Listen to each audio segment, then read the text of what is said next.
Bonjour. Bonjour. Vous pouvez vous présenter très rapidement?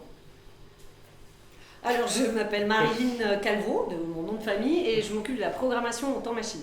Très bien. Et moi, c'est Audran Trumel, je suis le directeur du Temps Machine. Une bonne question.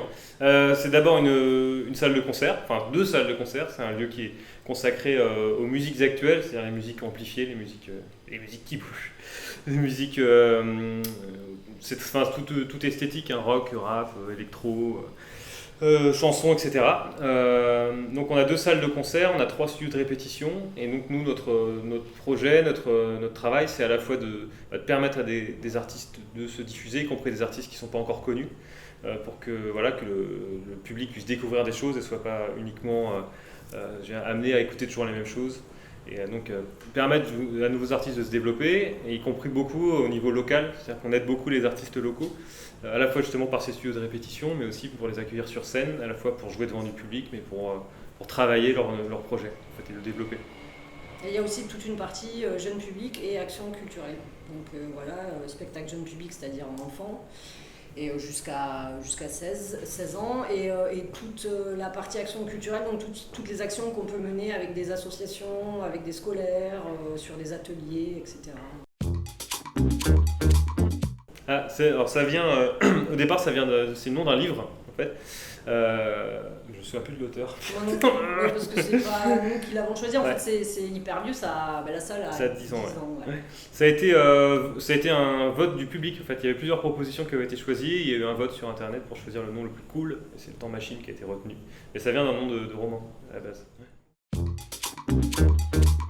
tout cas, sur la programmation, on essaie d'être le plus ouvert possible, en ayant à chaque fois des grandes lignes comme le rock, le rap, l'électro et tout ça.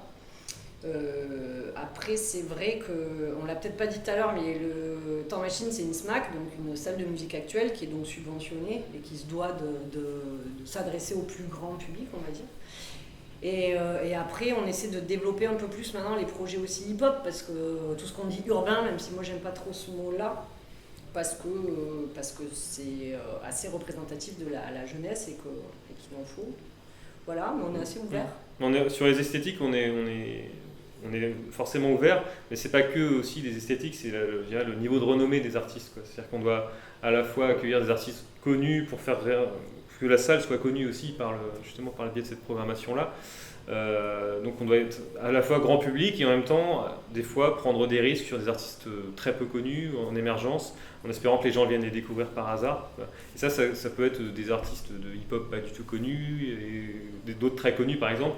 Il y a des niveaux de renommée aussi, ça fait partie du projet d'essayer d'intéresser les gens, et d'être curieux et de découvrir des choses.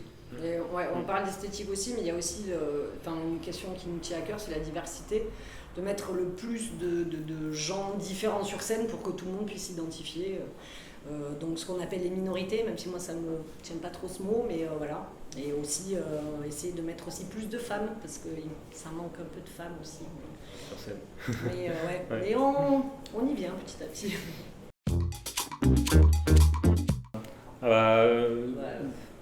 Comment dire, déjà il y a eu plusieurs phases, mais nous comme on est une salle, il n'y a pas de gradin, donc les gens sont vraiment debout.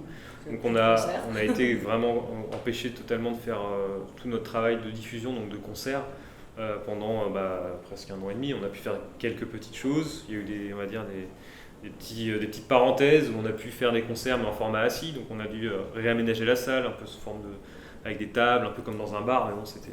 Et aussi, on en a fait 3 ou 4 en 1 an, donc l'impact c'est qu'on a tout annulé quasiment, tout reporté, on a reporté des concerts qu'on a à nouveau annulés, donc oui, on était hyper empêchés.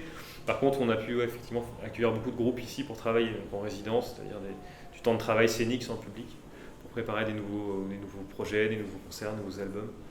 Et sinon, en termes de concert, c'était en fait, il y a un impact totale. Hyper négatif qui semble assez évident pour tout le monde. Et après, moi, je trouve qu'il y a eu quand même un impact positif.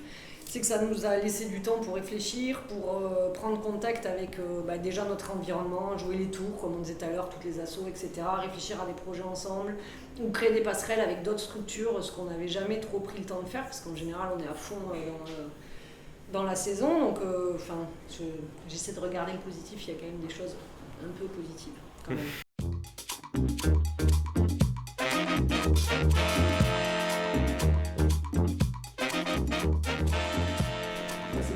Avec plaisir.